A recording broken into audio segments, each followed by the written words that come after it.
এখানে আপনারা দেখেন, এখানে দেখা যাচ্ছে যে আসবে মিসেস ওয়াই, 45 ইয়ার্স ওল্ড। আমাদের কাছে প্রেজেন্ট করলো কি chest pain for 10 days, feverish for 10 days। Next slide, cough with sputum. এখন দেখেন একদম টিপিক্যাল, আমি বলেছিলাম কি chest pain, feverish, cough with sputum যদি প্রেজেন্ট করে, তাহলে most probably this is pleuritic chest pain, most probably this is pleuritic chest pain. Okay, এখন দেখেন প্রেসক্রিপশনে এক একজনের প্রেসক্রিপশনের এক একটা স্টাইল, এটা আমার একটা স্টাইল। দেখেন প্রেসক্রিপশনে আমি কিন্তু খুব বেশি কথাবার্তা লিখি না, জাস্ট বুলেট পয়েন্ট গুলো এখানে লিখি। আমার অ্যানালাইসিস কি, মানে আমার এটার পিছনে লজিক, আমি দেখলাম যে আমি যদি খুব বেশি প্রেসক্রিপশনে লিখি এখানে, তাহলে রোগীরা ভয় পায়, অনেক পেশেন্ট ভয় পায়, কারণ আমরা গ্রামাঞ্চলে প্র্যাকটিস করবো, উপজেলা লেভেলে প্র্যাকটিস করবো, সেখানে রোগীরা এই ধরনের কথাবার্তা প্রেসক্রিপশন আপনি যদি লিখেন, ওরা মনে করে যে আপনি এক গাদা ওষুধ লিখতেছেন, অনেক পরীক্ষা নিরীক্ষা দিতেছেন। এক রোগী আমাকে বলতেছে, স্যার কত হাজার টাকার ওষুধ যেন লিখতেছেন আল্লাহই জানে, এই ধরনের কথাবার্তা বলতে পারি।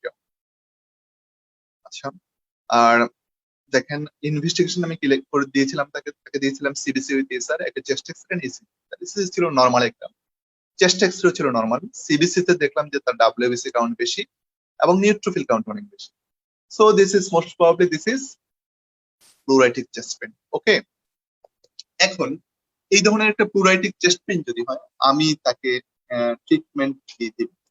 আমি তাকে একটা সিম্পল একটা অ্যান্টিবায়োটিক দিব, অ্যান্টিবায়োটিক একটা অ্যানালজেসিক দিলাম দেখেন, আর একটা অ্যান্টিবায়োটিক। এখন দেখেন আমি এইখানে তিনটা ওষুধ নিয়ে আমি কথা বলতে চাই। অ্যান্টিবায়োটিক্স আমি কি চুজ করেছি? আমি চুজ করেছি এখানে লেভোফ্লক্সাসিন। এইটা আমি কেন চুজ করলাম? আহ, হয়তো যারা পালমোনোলজিস্ট রয়েছে বা এক্সপার্ট রয়েছে আমার সাথে ডিফার করতে পারে, কিন্তু আমার লজিক হচ্ছে এই যে লেভোফ্লক্সাসিন, এটার দাম কিন্তু একেবারেই কম। সাধারণত এই যে রেসপিরেটরি ইনফেকশন গুলো হয়, এগুলোতে মোস্ট অফ দ্য কেসে অ্যান্টিবায়োটিক লাগে না। কিন্তু আমাদের সোশ্যাল টাবুর কারণে বলেন বা সোশ্যাল আমাদের মানুষের থিঙ্কিং এর কারণে বলেন, আপনাকে সিম্পল একটা অ্যান্টিবায়োটিক, একটা সিম্পল একটা অ্যান্টিবায়োটিক আপনাকে দিতেই হবে। তো এই কারণে একটা লেভোফ্লক্সাসিন এটার দাম হচ্ছে 14 টাকা। আপনি যদি এখানে এজিথ্রোমাইসিন একটা দেন, একটা এজিথ্রোমাইসিনের দাম কিন্তু হচ্ছে 35 টাকা। আপনি যদি একটা সেফিকজিম দেন, সেফিকজিমের দৈনিক প্রায় 60 থেকে 70 টাকা। একটা সেফ্রোক্সিম দিলে দৈনিক প্রায় 100 টাকা। কিন্তু এখানে মাত্র 14 টাকা দাম একটা লেভোফ্লক্সাসিন, একটা অ্যান্টিবায়োটিক। আর অ্যান্টিবায়োটিকের ক্ষেত্রে আমি দেখেন এখানে আমি কি লেখার চেষ্টা করেছি, এক্সোল্যাব লেভোফ্লক্সাসিন। এটা হচ্ছে মোস্ট প্রবলি একটা নোভার্টিসের ড্রাগস। অনেক রোগীরা কিন্তু এই ধরনের ব্র্যান্ডের প্রোডাক্ট খুব পছন্দ করে। যেমন এক রোগী আমার কাছে এসে বলে যে একজন প্রফেসরের নাম বললো, ওই স্যারের কাছে আমাকে পাঠিয়েছে আমাদের এক পল্লী চিকিৎসক। কেন পাঠিয়েছে? বলে যে ওই স্যার নাকি সবসময় বিদেশি কোম্পানির ওষুধ লেখেন।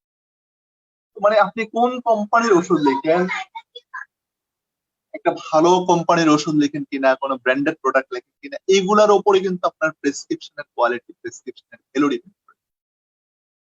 নেক্সট যে ওষুধটা লিখেছে এটা হেলথ কেয়ার একটা প্রোডাক্ট, ট্যাবলেট টার্নিল। আমি আগে বলেছিলাম যে অ্যানালজেসিস হিসাবে আমি ন্যাপ্রোক্সেন, ডেসিক্লোফেনাক, ইন্ডোমিথাসিন এইগুলো আমি খুব চুজ করি। এখানে আমি চুজ করলাম ডেসিক্লোফেনাক। 100 মিলিগ্রাম একটা করে দিনে দেবো 7 দিন, সাথে একটা অ্যান্টিআলসার, একটা রেবিপ্রান। সো হোপফুলি এটা আপনাদের কাছে ক্লিয়ার। তাই না? তাহলে আপনাদের কাছে আমি দুইটা প্রেসক্রিপশন শেয়ার করলাম এখন পর্যন্ত। একটা হচ্ছে মাস্কুলোস্কেলেটাল চেস্ট পেইন, একটা হচ্ছে প্লুরাইটিক চেস্ট পেইন। ওকে, এভাবে ক্লাস নিয়ে আসলে মুশকিল, আপনারা যে বুঝছেন কিনা, কোনো রেসপন্স পাচ্ছি না। আর ফেস না দেখে তো আসলে কথা বলে কষ্ট করে, তাই না? আমি আরেকটা প্রেসক্রিপশন আপনাদের সাথে share করবো। আমি কি বলেছিলাম, চেস্ট পেইন হচ্ছে আমরা দিদি কি কি চিন্তা করবো? মাস্কুলোস্কেলেটাল চেস্ট পেইন, একটা প্লুরাইটিক চেস্ট পেইন হতে পারে, একটা গ্যাস্ট্রো ইসোফেজিয়াল রিফ্লাক্স ডিজিজ হতে পারে, তাই না? এখন একটা গ্যাস্ট্রো ইসোফেজিয়াল রিফ্লাক্স ডিজিজ হলে এই পেশেন্ট গুলো সাধারণত আপনার কাছে কি কি নিয়ে প্রেজেন্ট করে? পেশেন্ট চেস্ট পেইন নিয়ে প্রেজেন্ট করে, হার্ট বার্ন নিয়ে প্রেজেন্ট করে, বাট নো লোকালাইজ স্ট্যান্ডার্ডস। রোগীর এসে কি বলে, একটা কিন্তু একদম বুকের মাঝখান দিয়ে একটা আঙ্গুল দিয়ে দেয় যে এখানে ব্যথা। এবং হচ্ছে রোগীর বুক জ্বালা পোড়া করে বলে প্রচন্ড। এবং হচ্ছে উল্টা ঢেকুর, রিগার্জিটেশন কি আমাদের দেশের ভাষায় মানুষজন বলে যে উল্টা ঢেকুর।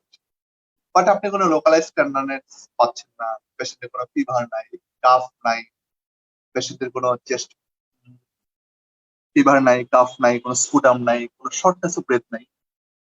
ওকে, তাহলে আমরা কি চিন্তা করলাম যে এটা হতে পারে কি একটা গ্যাস্ট্রো ইসোফেজিয়াল রিফ্লাক্স ডিজিজ। আমি আপনাদের কাছে ব্যাপারগুলা একেবারেই সহজ করে প্রেজেন্ট করার চেষ্টা করছি। অনেক কথা ভাবছেন এগুলো তো সবই জানি, এত সহজ ব্যাপার এগুলো বলার কি আছে? হ্যাঁ, আমরা সবই জানি, এই জানা ব্যাপারগুলো আবার রিকেপ করা, সেটাই দরকার।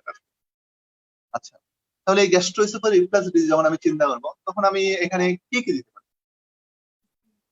আমি এখানে দেখেন আমি যেটা চুজ করেছি এখানে একটা ইসোমেপ্রাজোল, একটা ডমপেরিডন এবং একটা এন্টি আলসার। ওকে, হ্যাঁ, মাঝে মাঝে এরকম কমেন্ট করবেন, কমেন্ট করলে তো আমরা উৎসাহ পাই এই আর কি। যেমন সাদিয়া কাশেম সাপ আপনি লিখেছেন যে খুব ভালো কাজ, আলহামদুলিল্লাহ, thank you. Capsule axiom, axiom দেখুন এখানেও আমি এই ড্রাগস গুলো নিয়ে কথা বলতে চাই। আমি তো ধরেন একটা, সাপোজ আমি নাম বলার জন্য দুঃখিত, যেমন একটা ম্যাক্সফোর লিখলে পারতাম, একটা ইসোনিক্স লিখলে পারতাম, কিন্তু আমি লিখেছি কি ধরেন এক্সিয়াম। কেন? কারণ এটা একটা রোগসার একটা প্রোডাক্ট, আপনার প্রেসক্রিপশন ভ্যালু কিন্তু এগুলো অনেক বাড়িয়ে দেয়। এটা একটা আনঅফিসিয়াল টক আপনাদেরকে বলছি। তো ইসোমেপ্রাজল একটা করে দিনে 2 বার, খাওয়ার আগে দিলাম 2 মাস। একটা ডমপেরিডন দিলাম একটা করে খাওয়ার আগে 1 মাস। ট্যাবলেট অ্যান্টাসিড একটা করে দিনে 2 বার, খাওয়ার পর চুষে খাবেন। এটা নিয়ে কন্ট্রোভার্সি আছে, যেমন গ্যাস্ট্রোএন্টারোলজিস্টরা বলে যে অ্যান্টাসিড যদি আমি কোনো পেপটিক আলসার ডিজিজের জন্য দিতে চাই তাহলে আমি অ্যান্টাসিড দেবো খাওয়ার আগে। ওকে, আচ্ছা, সমস্যা নেই, আপনি খাওয়ার আগেও দিতে পারেন, খাওয়ার পরেও দিতে পারেন, 15 দিন ধরেন। তাহলে hopefully this patient will be fine, and সে আপনার কাছে আবার ফলো আপে আসবে। ফলো আপে আসলে আপনি আবার ফার্দার একটা ফলো আপের আরেকটা ভিজিট পাবেন, তাই না? সকল পেশেন্টকে আপনারা বলবেন 15 দিন বা 1 মাস পরে ফলো আপে আসার। এটা দুইটা সুবিধা। 1 নম্বর সুবিধা হচ্ছে 15 দিন পরে যখন আসলো তখন আমরা আবার ফার্দার আরেকটা ফলো আপ ভিজিট পেলাম, এটা একটা সুবিধা। আরেকটা সুবিধা হচ্ছে আপনি আপনি কি ট্রিটমেন্ট দিচ্ছেন, এতে কি পেশেন্টের ভালো হইলো নাকি খারাপ হইলো, বাঁচলো, মরে গেল, এটা আপনার একটা অ্যাসেস করে সুযোগ থাকবে, তাই না? দেখেন এখানে আরেকটা সিনারিও দিয়ে আর আপনাকে চেষ্টা করেছি আমি, তাই না? আরেকটা সিনারিও দেওয়ার চেষ্টা করেছি যে এ 60 years old diabetic man presented with typical symptoms of angina for 2 months. He had an ECG with him which shows the inversion in V1 to V4. Okay, তাই না? A 60 years old diabetic man presented with, আমি বলেছি should I treat him as symptom is very difficult। তাহলে symptom থেকে কি মনে হচ্ছে, তাই না? কি মনে হচ্ছে বলেন? আমার কাছে তো মনে হচ্ছে এটা একটা অ্যাঞ্জিনা, তাই না? আপনাদের কাছে কি মনে হচ্ছে? অন্য কিছু মনে হওয়ার কথা না, তাই না? Symptoms very difficult. তাহলে আমি কি করব? আমি কি তাকে ট্রিট করব, নাকি আমি তাকে ফার্দার একটা ইভালুয়েশন করে দেখবো আসলে এটা অ্যাঞ্জিনা, নাকি আমি তাকে রেফার করে দেবো একটা কার্ডিওলজিস্ট? যে অ্যাঞ্জিনা ইসকেমিক হার্ট ডিজিজ, এটা তো কঠিন জিনিস, এটা আমি কেন রিল, আমি এটা রিল না করে আমি কি রেফার করে দিব? তাহলে কি করতে পারি? আমি বলবো যে আপনারা অবশ্যই এটাকে ট্রিট করবেন। এই যে ট্রিটমেন্ট কি একদম সহজ, কিভাবে ট্রিটমেন্ট করবেন দেখেন, আমি দেখাচ্ছি আপনাদের। তাহলে পেশেন্ট কি নিয়ে আসছে আপনার কাছে? টিপিক্যাল চেস্ট পেইন, তাই না? এই চেস্ট পেইনটা কিসের? অ্যাঞ্জাইনা। তাহলে অ্যাঞ্জাইনা ট্রিটমেন্টের জন্য একেবারে সিম্পল কিছু ব্যাপার আছে, সিম্পল। শুধুমাত্র আপনি 3টা হেডিংস এর ড্রাগস এর কথা মনে রাখবেন, তাইলে আপনার জন্য সহজ হয়ে যাবে। আচ্ছা, আমি তাকে কি ইনভেস্টিগেশনে পাঠাইছিলাম? পাঠাইছি একটা ইসিজি আর একটা হচ্ছে ইকোটোরিয়ান। ইসিজি তে আমি কি দেখলাম? Evidence of anterior ischemia. এখন আপনি বলতে পারেন এন্টিরিয়র ইসকিমিয়া আমি কিভাবে বুঝবো? আমি দেখাবো আপনাদেরকে, হ্যাঁ। এই ক্লাসের শেষের দিকে কিছু ইসিজির সেশন আছে, সেখানে আপনারা দেখতে পারবেন যে এন্টিরিয়র ইসকিমিয়া আপনারা কিভাবে দেখবেন। আচ্ছা, তারপরে একটা ইকো লিখলাম কি 2D এন্ড এম। ইকো যদি 2D এন্ড এম, সেখানে আপনারা কি দেখতে পারেন? সেখানে আপনারা হচ্ছে কোনো রিজিওনাল কোনো ওয়াল মোশন অ্যাবনরমালিটি আছে কিনা, তারপর আপনি দেখতে পারবেন পেশেন্টের ইজেকশন ফ্র্যাকশন। কিন্তু আপনি যদি যেমন পেশেন্টের মাইট্রাল স্টেনোসিস, এওর্টিক স্টেনোসিস, সেগুলো আপনি কিন্তু আপনি কি দেখতে পারবেন? আপনি দেখতে চান যে তার মাইট্রাল রিগার্জিটেশন আছে কিনা, তার এওর্টিক রিগার্জিটেশন আছে কিনা, সেটা কিন্তু আপনি দেখতে পারবেন না। তার জন্য দরকার আমার কালার ডপলার ইকোগ্রাফি। তাহলে আমি তাকে একটা ইসিজি আর ইকো করার জন্য পাঠিয়েছিলাম। ইসিজি আসলে এন্টিরিয়র ইসকিমিয়া, ইকো ছিল নরমাল। হ্যাঁ, একজন লিখেছেন যে ট্রিট করে রেফার, ভেরি গুড, খুবই একটা চমৎকার। ট্রিট করে রেফার করে দিবে, তাহলে আপনি ট্রিটমেন্টটা কি দিবেন? তাহলে ইসিজি তে যেহেতু এন্টিরিয়র ইসকিমিয়া, সিমটমস টিপিক্যাল, সো আমার ডায়াগনোসিস হচ্ছে ক্রনিক স্টেবল অ্যাঞ্জিনা, তাই না? তার ব্লাড প্রেশার হচ্ছে 160/90। 160/90 হলে আমি তাকে লেভেল করলাম যে হাইপারটেনশন। আমি এটা নিয়ে পরে কথা বলবো, হাইপারটেনশন নিয়ে আমাদের নেক্সট সেশন আছে। এখন আমি বলেছিলাম যে খুবই simple chronic stable angina treatment. Simple ব্যাপারটা কি দেখেন, এখানে আমি দেখবো antiplatelet, anti ischemic and lipid lowering. 3টা হেডিং আপনারা আমার সাথে বলেন একবার, হ্যাঁ, নিজে নিজে বলেন। এন্টিপ্লাটিলেট একটা এন্টি ইস্কেমিক এবং লিপিড লোয়ারিং। এন্টিপ্লাটিলেট যে নাম বলেন তো দেখি আপনারা নিজে নিজে বলেন, আমি শুনতে পাবো না কিন্তু আপনারা বলেন। এন্টিপ্লাটিলেট হচ্ছে যেমন এসপিরিন এবং ক্লোপিডোগ্রাফ। এখন আপনি যদি একটা এন্টিপ্লাটিলেট দিতে চান, B drug this is aspirin. Dual antiplatelet দেওয়ার স্পেসিফিক ইন্ডিকেশন আছে। সেই ইন্ডিকেশন গুলো সাধারণত হসপিটাল সেটিংস, চেম্বার প্র্যাকটিসে আপনারা যদি একটা এন্টিপ্লাটিলেট দেন, আমার অত ডিপে জানার দরকার নাই, আপনি জানেন যে একটা অ্যান্টিপ্লাটিলেট মানে এসপিরিন, একটা ড্রাগ মানে এসপিরিন। সো আমি কি দিলাম, ট্যাবলেট ইকোস্প্রিন। নেক্সট হচ্ছে আমি কি দিলাম, যে ট্যাবলেট অ্যান্টিপ্লাটিলেট। নেক্সট হেডিং আমি কি বলেছি বলেন তো দেখি, অ্যান্টি ইস্কেমিক। তাহলে অ্যান্টি ইস্কেমিক আমি কি দিলাম, অ্যান্টি ইস্কেমিক নাম বলেন আমার সাথে কয়েকটা দেখি। নাইট্রোগ্লিসারিন, একটা হচ্ছে মেটোপ্রোলল। ধরুন এই দুইটাই মনে রাখেন, নাইট্রোগ্লিসারিন, মেটোপ্রোলল। সরি, নাইট্রোগ্লিসারিন এবং বিটা ব্লকার। বিটা ব্লকারের মধ্যে প্রেফারেবলি হচ্ছে মেটোপ্রোলল। তাহলে আপনি nitroglycerine, beta blocker, rate limiting calcium blocker, ট্রাইমেটাজিডিন, আরো অনেক আছে। আপনি শুধু মনে রেখে নাইট্রোগ্লিসারিন এবং হচ্ছে মেটোপ্রোলল, এই দুইটাই মনে রাখেন। তাহলে আমি এখানে কি দিলাম দেখেন, জিটিএন, তাই না, গ্লিসারিল ট্রাইনেট, লিডোপার্টিন ট্যাবলেট দিলাম 2.6 মিলিগ্রাম, 110। আচ্ছা, আমরা একটা নাইট্রেট পিরিয়ড ইউজুয়ালি নাইট। তারপর আমি কি বলেছি যে এন্টি ইস্কেমিক আরেকটা কি মনে রাখবেন, মেটোপ্রোলল। মেটোপ্রোললের মধ্যে প্রেফারেবলি এক্সআর প্রিপারেশন। তাহলে কি আছে বাজারে, আছে যেমন বিটালক এক্সআর, 50 মিলিগ্রাম, তারপরে রাতে। আচ্ছা, তাহলে আমার দুইটা হেডিং শেষ, অ্যান্টিপ্লাটিলেট, এন্টি ইস্কেমিক। নেক্সট যদি আমি আরেকটা হেডিং চিন্তা করি, তাহলে সেটা কি হতে পারে, একটা হচ্ছে লিপিড লোয়ারিং। লিপিড লোয়ারিং এজেন্টের মধ্যে এখন পর্যন্ত গোল্ড স্ট্যান্ডার্ড হচ্ছে অ্যাডোভাস্ট্রিন। সো আমরা একটা অরবা, ভালো ড্রাগস, দেশের বাইরে একটা ড্রাগস, 0-0 খাওয়ার আগে। আচ্ছা, যখনই আপনি এসপিরিন দিবেন, এসপিরিনের শেষে আপনাকে কি দিতে হবে, সাথে অ্যান্টি আলসার দিতে হবে, তাই না? গুড। তাহলে অ্যান্টি আলসার আপনি কি দিলেন এখানে, প্যান্টোপ্রাজল একটা দিলেন।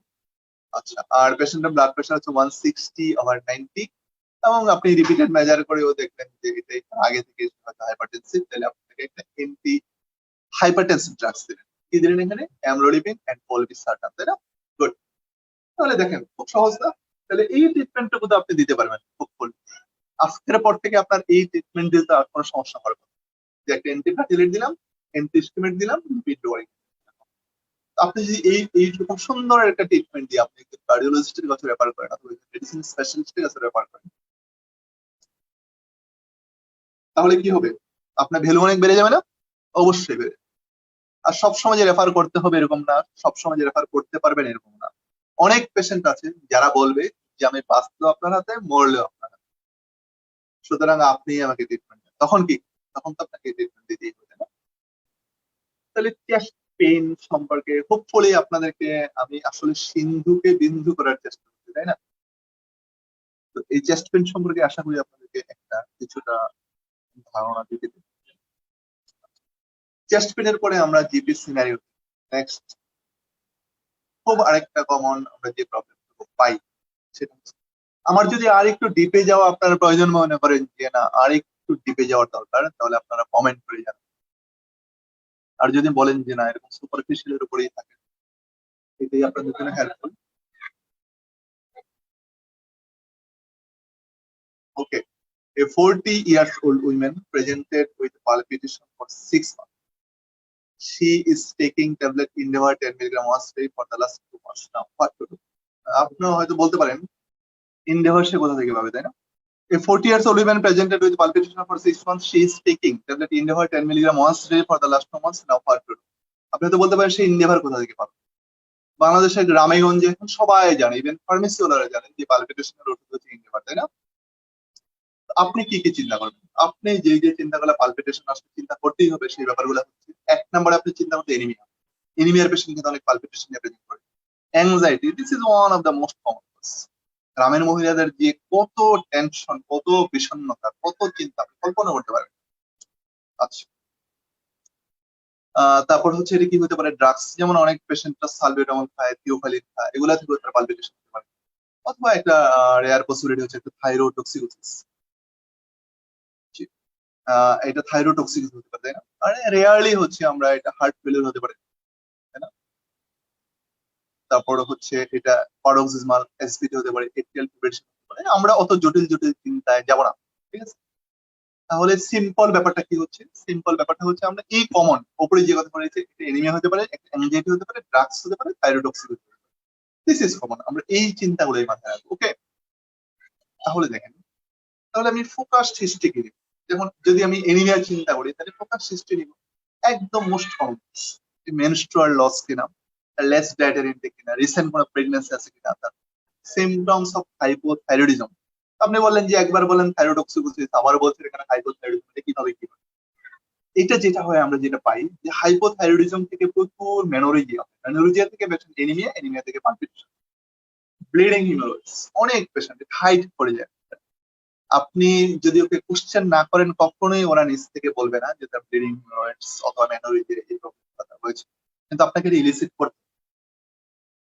আচ্ছা, এখন আপনি ফোকাসড হিস্ট্রি, আমি আগে বলেছিলাম কি যে এখানে আমি আগে রিডি চিন্তা করবো, ডিডি অনুযায়ী আমি তাকে ক্লিক করবো। আপনি বলবেন যে আপনার কি ওজন কমে যাচ্ছে, প্রচন্ড ঘামায়, আপনার কি সবার যখন শীত লাগে আপনার তখন গরম লাগে, গরম কি অনেক বেশি লাগতেছে, অথবা আপনার কি বুক ধরপড় ধরপড় করতেছে, তাহলে এই চিন্তাগুলো, তাহলে যদি এগুলা ইয়েস হয় তাহলে মোস্ট প্রবাবলি দিস ইজ থাইরয়েডক্সিকোসিস। ওকে, তাহলে এই যে একটা focused history, always focused history. আপনি আবারও বলছি, আপনি হিস্ট্রি, এক্সামিনেশন, ইনভেস্টিগেশন এবং হচ্ছে ট্রিটমেন্ট সব মিলাই আপনি 10 থেকে 15 মিনিটের সময় পাবেন। সুতরাং কথা বলতে বলতে এক্সামিনেশন করা, কথা বলতে বলতে লেখা, এই প্র্যাকটিস গুলো একটু আয়ত্ত করতে হবে। এটা একটা একাডেমিক একটা স্লাইড, ইভালুয়েশন অফ পালপিটেশন। যদি আপনারা আগ্রহী হন তাহলে দিয়ে দিব। এটা সাধারণত জেনারেল প্র্যাকটিসে লাগে। তাহলে ফোকাস এক্সামিনেশন, নেক্সট স্লাইডে গেলাম আমি। ফোকাসড এক্সামিনেশন, ফোকাসড এক্সামিনেশন হচ্ছে দেখেন পেশেন্টের, আমরা এনিমিয়াটা দেখবো, পেশেন্টের পালস দেখবো, ইডেমা দেখবো, আর এভিডেন্স অফ থাইরয়েডক্সিকোসিস। আপনার থাইরয়েডক্সির এভিডেন্স আপনার সবাই জানেন, তাই না? আচ্ছা, okay. যদি এনিমিয়া থাকে তাহলে পেশেন্ট এনিমিক। পালস দিয়ে আপনি কি দেখবেন যে তার কোনো হাই ভলিউম পালস আছে কিনা, কোনো ইরেগুলার পালস আছে কিনা, তাহলে বুঝবেন যে একটু একটু রিলেশন, তাই না? তার ইডেমা আছে কিনা, ইডেমা থাকলে হয়তো আপনি চিন্তা করবেন এটা হয়তো একটা হার্ট ফেলিউরের পেশেন্ট, তাই না? আচ্ছা, আর কি হতে পারে? ওকে, ফোকাসড এক্সামিনেশন দেখবেন যে তার ট্রেমর কিনা, হাতগুলা প্রচন্ড ঘামা কিনা, গরম কিনা, ওয়ার্ম সোয়েটি হ্যান্ডস, তার লুকিং অ্যাংশাস কিনা, তার কোনো থাইরয়েড গ্ল্যান্ড কোনো এনলার্জড আছে কিনা। যদি এগুলো থাকে তাহলে আমরা চিন্তা করবো সেটা থাইরয়েডক্সিকোসিস। তাহলে আমাদের থিঙ্কিং কি ছিল? থিঙ্কিং ছিল it may be a case of anaemia, it may be case of anxiety, it may be case of thyrotoxicosis, okay, or it may be case of nothing. Practice করার সময় অলওয়েজ মাথায় রাখবেন this may be a case of nothing. তাহলে simple কিছু investigation, আমরা simple investigation গুলো কি কি করতে পারি? তাহলে আমি যেগুলো থিঙ্কিং ছিল এনিমিয়া, এনিমিয়া দেখার জন্য আমি কি করবো? একটা কমপ্লিট ব্লাড কাউন্ট একটা করবো। এটা একটা সাইনাস টেকিকার্ডিয়া কিনা, এট্রিয়াল ফিব্রিলেশন কিনা, এসপিডির কোনো এভিডেন্স কিনা, সেটার জন্য আমি একটা ইসিজি করতে পারি। আমি একটা from a reliable centre FT করে এবং দিয়েছি। থাইরয়েড ফাংশন টেস্ট তো আপনারা যেখানে সেখানে দিবেন না। থাইরয়েড ফাংশন টেস্ট সব জায়গায় ভালো হয় না। আপনি যেখানে প্র্যাকটিস করেন, ধরেন একটা ডিস্ট্রিক্ট প্র্যাকটিস করছেন, যে ওই ডিস্ট্রিক্টের সবচেয়ে কোথায় ভালো থাইরয়েডের ইনভেস্টিগেশন হয় সেটা আপনার আগে থেকে জানা থাকবে। সাধারণত মেডিকেল কলেজ হসপিটাল গুলোতে ভালো হয়, বড় বড় ক্লিনিক রয়েছে সেগুলোতে ভালো হয়। আরেকটা হচ্ছে পরমাণু সেন্টার নামে, প্রত্যেকটা মেডিকেল কলেজের পাশে আপনারা জানেন যে পরমাণু সেন্টার নামে কিছু সেন্টার রয়েছে, ওইগুলোতে থাইরয়েড ফাংশন টেস্ট করে ভালো হয়। যদি থাইরয়েডক্সিকোসিস আমরা কি পাবো? এখানে FT4 পাবো এলিভেটেড এবং PSH পাবো, তাই না? FT4 এলিভেটেড এবং PSH পাবো আনডিটেক্টেবল অথবা। এখন একটা স্যাম্পল প্রেসক্রিপশন, যেটার দিকে আপনাদের সবার আগ্রহ আছে, তাই না? আমি গত 2-3 সেশনে ক্লাস নিয়ে যেটা বলতাম যে আমার অতক্ষণ কথাবার্তার প্রতি যে এই আগ্রহ, এর চেয়ে অনেক গুণ বেশি আগ্রহ থাকে একটা প্রেসক্রিপশনে। যেমন একটা মিসেস ই, তার বয়স হচ্ছে 40 বছর। সে আমাদের কাছে প্রেজেন্ট করলো হচ্ছে palpitation, palpitation for 3 months. On examination আমি দেখলাম যে শি ইজ সিভিয়ারলি অ্যানিমিক এবং ব্লাড প্রেশার হচ্ছে 140/90 মিলিমিটার। তাকে আমি একটা সিবিসি উইথ এসআর করেছিলাম, সেখানে দেখলাম যে হিমোগ্লোবিন অনেক লো, তার এমসিবি হচ্ছে 74, RD WCB হচ্ছে 15। আচ্ছা, এখানে দেখেন আমি এই দুইটা পয়েন্ট আলাদা করে কেন লিখলাম, আমি আপনাদেরকে একটা খুব চমৎকার একটা ক্লু দিতে চাই। কমপ্লিট ব্লাড কাউন্ট থেকে আপনি মোটামুটি বলে ফেলতে পারবেন এটা আয়রন ডেফিসিয়েন্সি কিরকম। যদি দেখেন যে হিমোগ্লোবিন লো এবং এমসিবিটা কম, কম মানে ধরেন নর্মাল এমসিবি থাকে, একটু আপনার রিপোর্ট গুলো খেয়াল করে দেখবেন 76 থেকে 96, তাই না? তো 76 থেকে 96 যদি এমসিবি থাকে এবং এর চেয়ে যদি কিছুটা কম লাইক 70, 51, তাহলে বুঝবেন যে this is most probably iron deficiency.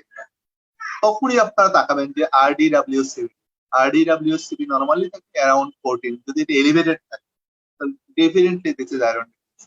তাহলে এই যে দেখেন তিনটা ট্রায়াসটা কি, আমরা ট্রায়াসের কথা সবাই জানি না, তিনটা ট্রায়াস কি, একটা হচ্ছে হিমোগ্লোবিন লো, একটা হচ্ছে এমসিবি লো প্রপোর্শনেটলি লো, আরেকটা হচ্ছে আরডিডব্লিউসিবি হাই।